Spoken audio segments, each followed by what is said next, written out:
ગઢડાના ખાનગી ડોક્ટરોએ કલકત્તાની ઘટના મામલે રેલી યોજીને મામલતદાર કચેરી ખાતે આવેદનપત્ર આપ્યું. ગઢડા તાલુકા ગામે ખાનગી ડોક્ટરો દ્વારા કલકત્તાની ઘટના બાબતે રેલી યોજવામાં આવી હતી અને મામલતદાર કચેરી ખાતે મામલતદારને આવેદનપત્ર આપવામાં આવ્યું હતું. તમામ ડોક્ટરોને સરકાર દ્વારા સુરક્ષા આપવાની માંગ કરવામાં આવી છે. કોલકાતા દુષ્કર્મ હત્યાના વિરોધમાં ગઢડાના ખાનગી ડોક્ટરો દ્વારા આવેદનપત્ર આપવામાં આવ્યું હતું અને સરકાર દ્વારા ભોગ બનનારને તાત્કાલિક ન્યાય આપવામાં આવે તેવી માંગ કરવામાં આવી હતી અને આ સાથોસાથ ડોક્ટરોને સુરક્ષા આપવામાં આવે તેવી પણ માંગ કરવામાં આવી છે. કોલકાતા દુષ્કર્મ હત્યાના પડઘા બોટાદ શહેર સમગ્ર સહિત જિલ્લામાં પડી રહ્યા છે, દેશમાં પડી રહ્યા છે. ત્યારે આજરોજ બોટાદ જિલ્લાના ગઢડા શહેરમાં ગઢડાના તમામ ખાનગી ડોક્ટરો એકત્ર થયા હતા અને તેઓ દ્વારા રેલી સ્વરૂપે ગઢડા મામલતદાર કચેરી ખાતે આવેદનપત્ર આપ્યું હતું.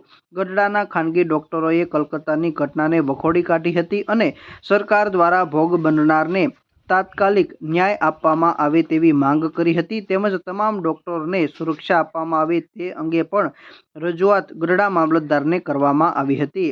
તેમજ દરેક ક્લિનિક પર પોલીસ દ્વારા 10-10 મિનિટ મોનિટરિંગ કરવામાં આવે તેવી પણ માંગ કરવામાં આવી હતી.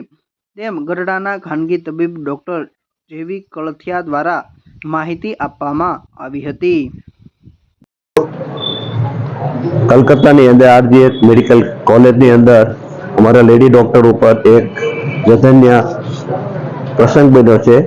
એને રેપ કરી અને એનું મર્ડર કરવામાં આવ્યું છે. એની ઉપર અમે સખત વિરોધ કરીએ છીએ અને આ બાબતની અંદર સરકારને પણ અમે વિરોધ નોંધાવીએ છીએ.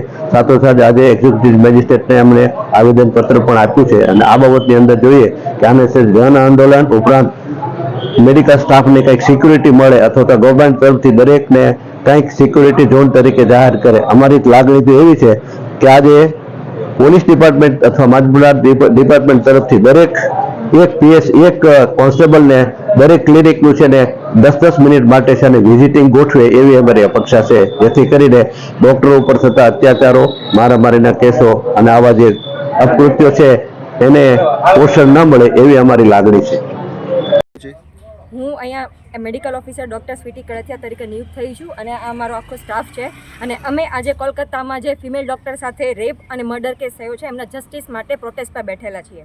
અને અત્યારે ખાલી ડૉક્ટરની વાત નથી ને, બધી ફિમેલની સેફ્ટીની વાત છે. અને મેં ઘણા ન્યૂઝની અંદર એવું જોયું છે કે ન્યૂઝવાળા એમ કહે છે કે ડૉક્ટર હડતાળ પર બેઠા હોય તો દર્દીઓને શું સમજવાનું, તો દર્દીઓ આવીને ડૉક્ટર પર મારપીટ કરી જાય, મેડિકલ સ્ટાફને નર્સની સાથે મારપીટ કરી જાય. અને કોલકાતાના કેસ પછી ઉત્તરાખંડની અંદર એક સિસ્ટર, એક નર્સ પર એક પાછો રેપ થયો છે અને એમનું મર્ડર થયું છે. તો આ બધીની ગેરંટી સરકાર નથી લેતી, પબ્લિક નથી લેતી, તો ડૉક્ટર્સ અને નર્સિંગ સ્ટાફને શું સમજવાનું. એટલે અમે અમારી સેફટી માટે પ્રોટેસ્ટ પર બેઠા છીએ અને જે લોકોને તકલીફ પડતી હોય ને તો એ લોકો અમારી સાથે આવીને અવાજ ઉઠાવે. કેમ કે ડૉક્ટર અને નર્સિંગ સ્ટાફ જ નહીં બચે, એ લોકોના મર્ડરને રેપ થયા કરશે તો એ લોકો ઇલાજ કરાવવા ક્યાં જશે? સરકાર પાસે.